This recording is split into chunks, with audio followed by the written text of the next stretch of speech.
Hi everyone and welcome to today's video. Today's video is a continuation of the school management system that we have actually been working on. So today we shall actually give functionality to these two buttons that we actually have in the actions column of our students table. So we shall actually make sure that when you click on this, we can actually see the update information of the student. As you can see, let's see when I click on Mary Rice and I actually add some information, let's say, and type John Son at the end, and then maybe change her town to Manchester. I can just simply click update, and then you see Mary Rice information will be updated, and you can click OK. And then when we look to where we have Mary Rice, you can see we have Mary Rice Johnson, and then now she's from Manchester. Then I can also click on this delete button and I can actually delete anyone. Let's click yes and let's see. So we can actually see she's actually disappeared from our students table. So how do we do this? Find out in today's video.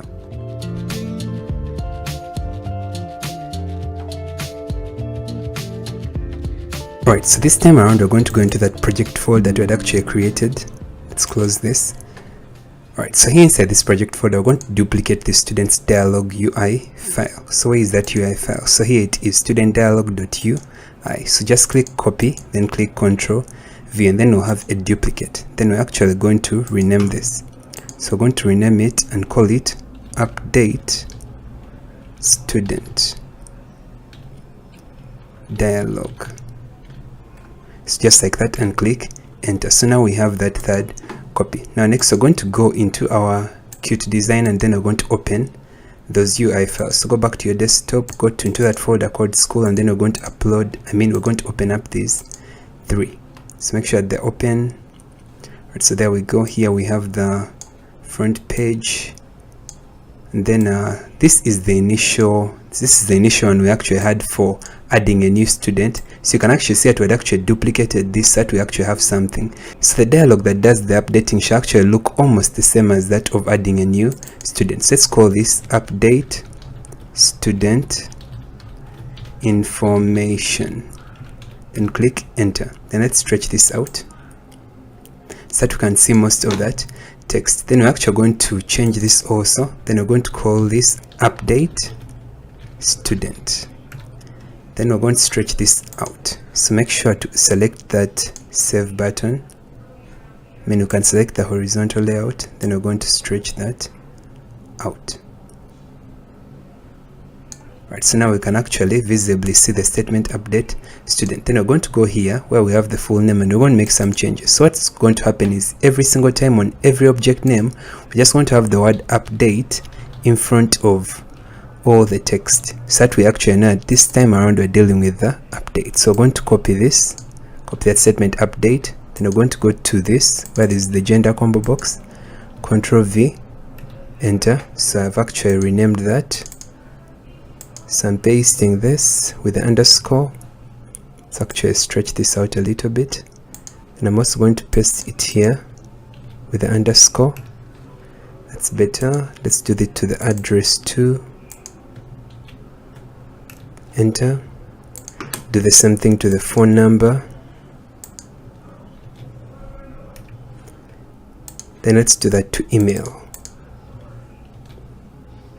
Right, so there we go. Now let's do it to this button. So now this button, we're just going to change this text to update. So it's just update student button, and then this shall also remain as cancel button, but you know what, let's actually call it update underscore cancel button, so that actually everything actually looks uniform. All right, so now we can actually make sure this is selected. We're going to change this dialog name. We're actually going to call it update. Then let's remove the S here so that we have it as update student dialog. Then we can actually click save. So it's actually as simple as that. Now we have our dialog here inside our Qt Designer. So now we can actually go to our Visual Studio Code. So now we're back to Visual Studio Code, and you can actually remember where we actually stopped in the prior project. As you can see, we have the student dialog file here, the main and the front page. So this is the UI file here that we're going to convert. So now just type in the words PySide6 -UIC, and type in update student dialog.ui. Then we're going to convert that to update student dialog.py. Then click enter. And as you can see, we have our file here. Let's click on it. So here it is right here. Let's actually make sure this student dialog is still on at the top, but this is the file that we've actually just gotten. So now we're going to convert this into a UTF-8 file. So let's change its encodings, because we may have to experience some errors if we don't do that. So now we've done that, so now we'll actually be free from those errors.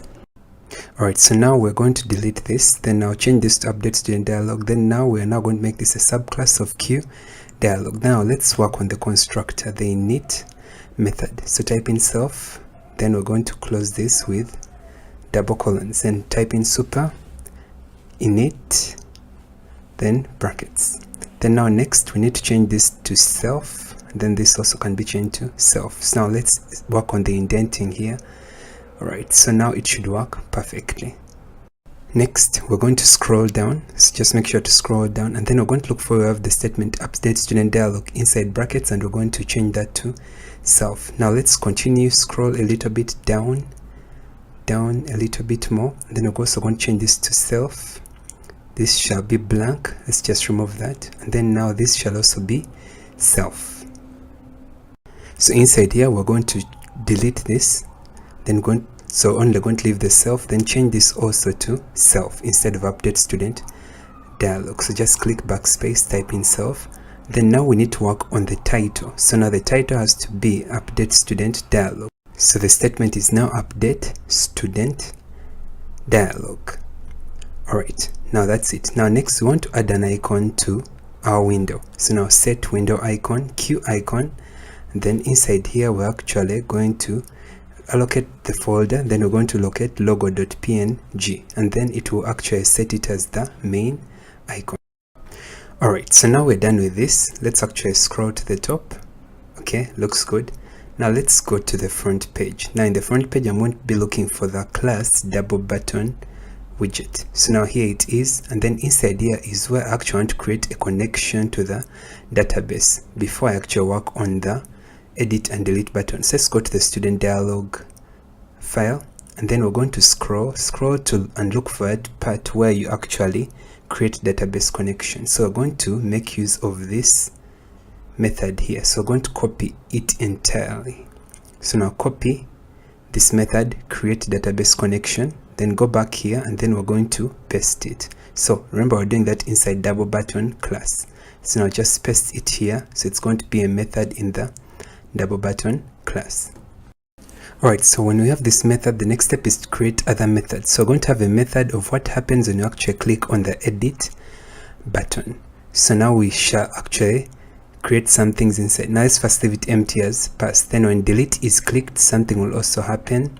Then first leave it empty. So these will actually represent what happens when any of these buttons is clicked. So now after that, we're now going to work on the edit clicked method. So first of all, we're going to create an instance of update student dialog. So first of all, we're going to scroll to the very top, and then we're going to make sure to actually import it.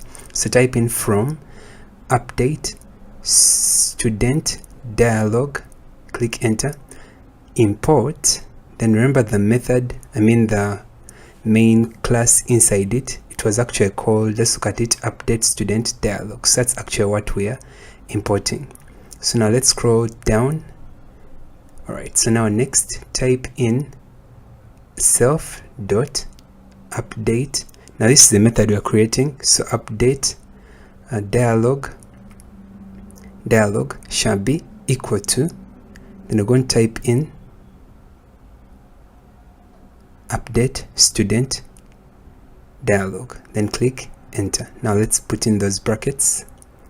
Alright, so now once we're done with that, we can now scroll back to the top, and then look at these variables right here. So we're actually going to pass those to this. So going to pass on the raw data, the raw index and the raw data into the class of update student, so that they will actually be accessible inside there.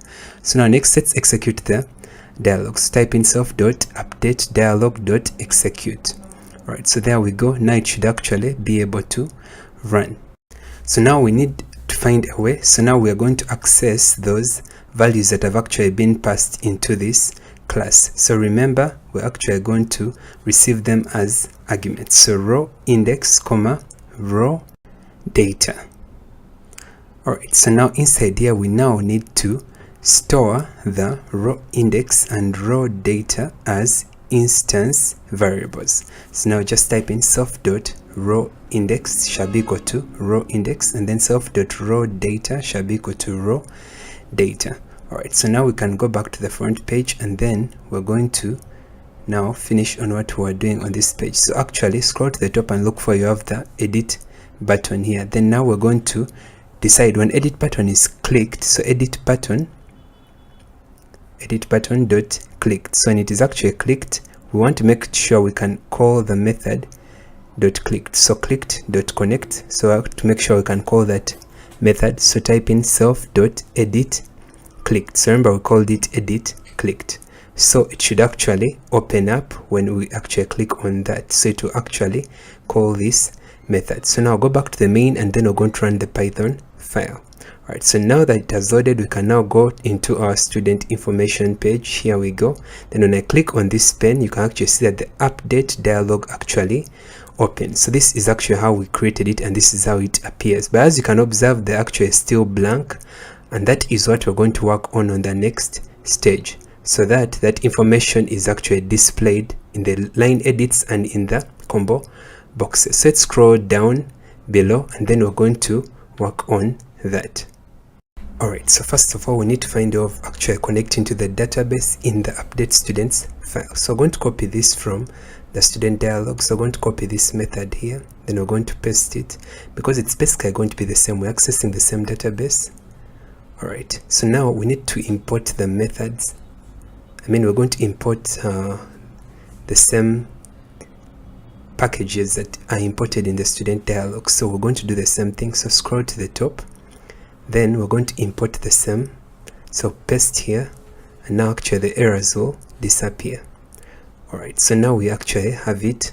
So now next we're going to work on the method for selecting students from the database table. Alright, so now select student. Now inside here, we're going to first create the cursor. Self.cursor is equal to self.create connection dot cursor, then brackets. Alright, now next we're going to get students variables from the tuple. Now one thing I want to do is I want to prove to you that raw data is actually a tuple of items that actually come from the database. That's something that I actually want to prove to you. So we're just going to go here, and then I'm actually going to try to print this raw data so that you can actually see what I actually mean. So just type in print raw data.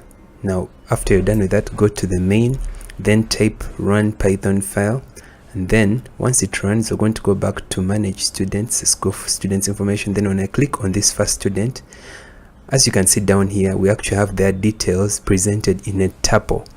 A tuple is different from a list, but a tuple is actually also a collection. As you can see, we have all their information. When I click on this Daniel, Omara Daniel, you can also see his information is also displayed in the form of a tuple. So that means that all we have to do is to access the items that are actually inside the tuple, just there we actually work with a collection. Alright, so now let's go back down to where we have our method select student. Then here we're actually going to type in self.student name. So remember, student name is the first item in the tuple, so it's going to be raw data and shall be item at 0, index 0. So that's the first item. Then the ID shall be the item at index 1. Alright, so now that we can get the information, we're going to now put these in a list. So the first item is self.student name, then the other items shall be self.student ID. So now we have that. Now we can use this to select from the database. So now we're typing the select query. It shall be equal to, so now type select all from students table where, so going to have it where name is equal to this student name and student ID shall be equal to this student ID. So we shall select their information, and then now select.cursor.execute. So we shall execute this query. Then we're going to insert the parameters, these parameters right here. Now the records shall be what is returned from the database. So it shall be self.cursor.fetch all.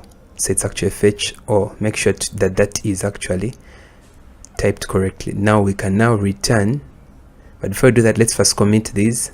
So mydb.commit, then self.mydb.close. Alright, so now we can return the records from here. Now I want to make sure that we can actually access the items from this method. Let's see what happens when you actually access them. Let's first get rid of this. Let's try to access them.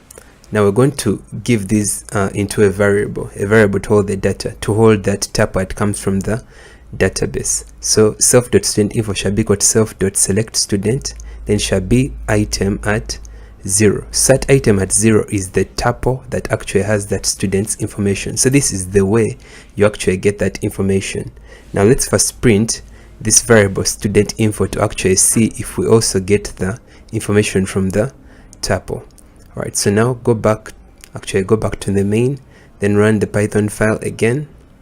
Then when I do that, go back to self.studentinformation, and then when I type on this student, you can actually see the information is actually displayed below on a tuple. So that means you can actually access their information. Now let's close this.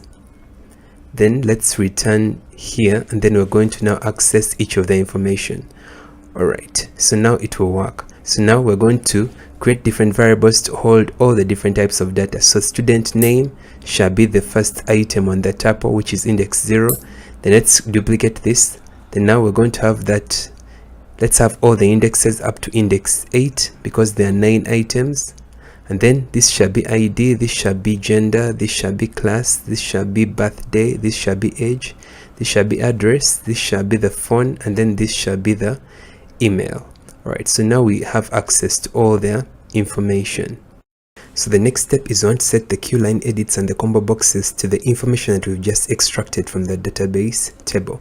Now first of all, let's first deal with the date. So for the date from the MySQL database, we're going to need to first convert the string to a QDate before displaying it in the QDateEdit. So that's something that's very important. So type in date object shall be equal to QDate.from string, then type in self.studentBirthdayInfo, and then we're going to convert it. So it needs to be converted into that format before we can use it. So now next, let's actually make a call to the different line edits. We have the name line edit. We're going to set its text to. So make sure to convert this to a string.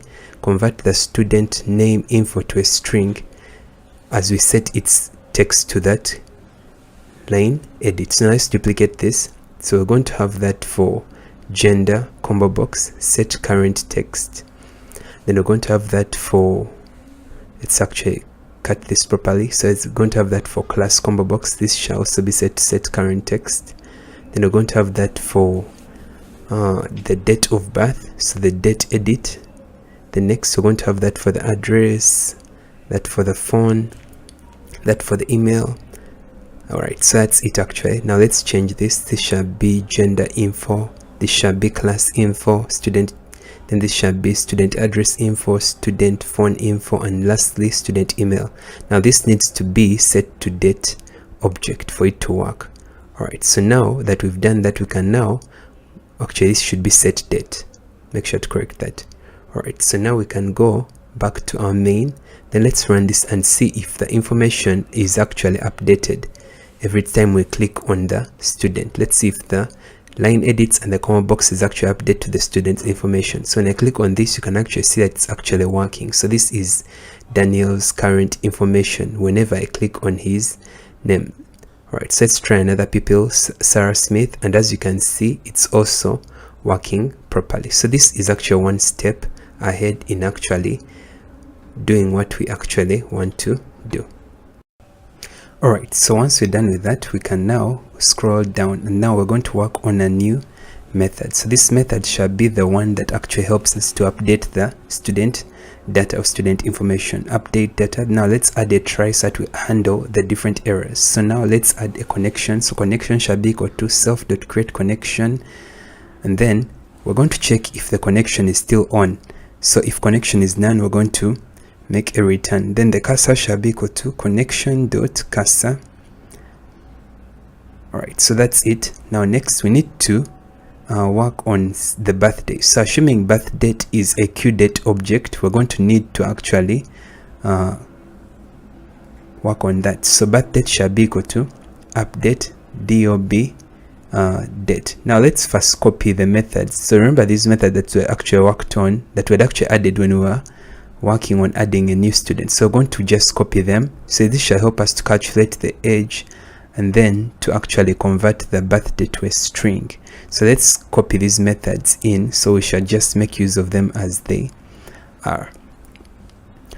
Alright, so now we're going to pick on these and we shall help them to get the age and the birthday. So birthday shall be equal to self dot, so submit that to the handle data change, and then age shall be equal to calculate age, then submit the birth date there. So that's how we can get the birthday and the age from there. Then change this to update. So remember I would call it update dob date edit. So now next we need to handle how gender actually works. So what happens if a student, if we had made an error and we were changing the student's gender this time around, maybe they were a boy but they were assigned as a girl and we needed to change that. So remember in our ID there is an F for females and an M for male. So I want to handle how that works, so that when a student's gender is actually changed, that then a new ID is generated that is different. But if their gender stays the same but other information is changed, the same ID shall actually be retained. So we need to handle how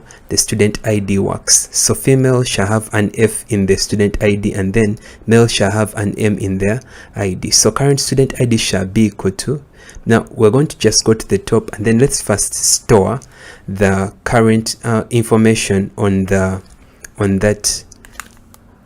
gender combo box. So we're actually going to store the current text that is actually there. So we're going to store that initial gender of the QComboBox. So we're going to give it a variable last index, which shall be equal to self.update gender combo box dot current text. So we're going to store the current text. So if they're male, it shall be stored in this variable. If they're female, it shall also be stored in that variable. So that's going to be the initial gender at the very beginning before there is actually a change. So let's handle how that works. Alright, so in case the text on the gender changes, so on gender changed, so we're going to submit the gender text. We're going to call the variable index, pass it in. So if it's not equal to self.lastIndex, then we're going to first pick out that gender item, the current gender item, which shall be the current text on the combo box, and then the new student ID shall be equal to, so we're going to pass it on to this new method that generates a student ID. Let's first copy from the former. Let's actually go to where we actually added student ID. So let's copy it the way it actually is. So we shall be making use of methods that are actually identical. So Control C, then we're going to come here and we're going to just paste these methods. So they shall just use them as they are. So now here we're going to call that, so generate student ID in that case, then pass on that current gender item, and then we're going to return the new student ID. Now in case the gender remained the same, we're just going to return the self.student ID info as it is at the very top initially. So we're just going to return it as it is in that situation. Now go back here and then check if that gender has changed. Then we're going to pass to that method. Now we're going to get whatever is returned in that case. Now this is where we actually pass the current text of the combo box. Right, so now that we're done with that, we can now write down the parameters for the update query. So self.update, so the first thing we need is the name, so the name text. Then we're going to need the student ID, that current student ID. Then we're going to have the gender combo box, the current text on it. Alright, after that we're going to need the class, so the current text on the class combo box. Then we're going to need the, alright, so the next item is the birthday, the age. Then we're going to need the address, that text on the address line edit. Then also going to need that text on the phone line edit. Then we shall need that on the email line edit. And now next we need to have a reference, which shall be the initial ID of the student whenever we update, so that it updates where this ID initially is, because that's the primary keyword we're dealing with. Now next, let's print these parameters just so that we can view them every single time we run this method. So update query shall be equal to update students table set name is equal to %s, student ID shall be equal to %s, gender shall be equal to %s, class is equal to %s, birthday is equal to %s. Make sure that everything is in order as you see in the parameters and as you want them in the table. So phone number is equal to %s, and then email shall be equal to %s, where student ID is equal to %s. So that's why we needed the reference of the initial ID for that. Now next, cursor, we're going to execute this query, then we're going to add the query in, comma, then the parameters. Now after we've done that, we can now commit everything here to the database, commit the changes that we've actually made to the database. Alright, so next we want to display a message whenever data is actually updated. So I'm going to go back to this Python file, and then I'm going to copy. So remember the inserted message that we'd actually created the method. So just going to copy that method, and then we're going to change it so that it's actually for an updated message. So change this to updated, and you can see that we actually need to import QMessageBox. So go back to the top where we have Qt widgets and import QMessageBox. Alright, so now we can go back down, and then we're going to change this to information updated successfully. Then this we can change to that initial name that we'd actually see at the top, which we call student name info. Then now we're done, we can now go back to our update data method. Then down here under the commit, we're going to show that updated message. Alright, so now we're going to close the cursor.close, and then next we need to close the connection. Alright, so now next we've closed the dialog. Alright, so now next put the except, so MySQL.connector as error, so we're going to handle any SQL errors. So this is where they'll actually be handled. So now that we're done with that, we can now scroll back. Now we need to make sure to actually activate the button, the update button. So when it's pressed, we want to make sure something happens. So when update student button is clicked, we shall connect it to that method of updating data. Alright, so now we can go back to the main, and now let's actually run our Python file. And as you can see, let's open student information. Alright, so now we can actually see, let's try changing the name Emmanuel to Emma. Let's shorten the name, so click backspace. Then let's try to update that information. So you can see Emmanuel Olega information updated successfully. Okay, so it has actually worked. When you see below here, you can actually see that we've actually printed the new values. So you can see the name has actually changed. But as you can see, the ID has remained the same because we just changed the name, but we did not change the gender of the student. So that's actually working perfect. Let's change Henry's second name let's change Luvega's name to Henry in this case. Then let's click update also. You can see Luvega Genesis information updated successfully. Alright, as you can see, the table is not updating immediately, but we're going to correct that later. Now let's change Sarah Smith to Michael Smith. Now in this case, we're going to change the gender of the person. Let's change this to smith@gmail.com, so the email is also different. Now let's change the gender to male. Now we need to observe the ID. As you can see, look at the ID of Sarah Smith. Now in this case, when I change this person, the person should become female. So that actually means that the ID actually has to change. The table is not updated, but as you can see, Michael Smith now has a new ID as it's being displayed right here. So that means that it is actually working. So when a student's gender is changed, in this case, if it's corrected, a new ID is generated. So when I go to my phpMyAdmin, if I check the students table, you can actually see information in the database has actually been changed, and it corresponds to what we've actually worked on. So the update method is working perfectly. So now the only remaining thing shall actually be to make sure that the table is actually updated. Alright, so now scroll to the top, and then inside Qt GUI, we're going to import signal. So type in signal. So now we're going to need to send a signal from update data here so that we can actually work on that. So we're going to define a custom signal. Make sure this is a class variable. So data updated shall be equal to signal.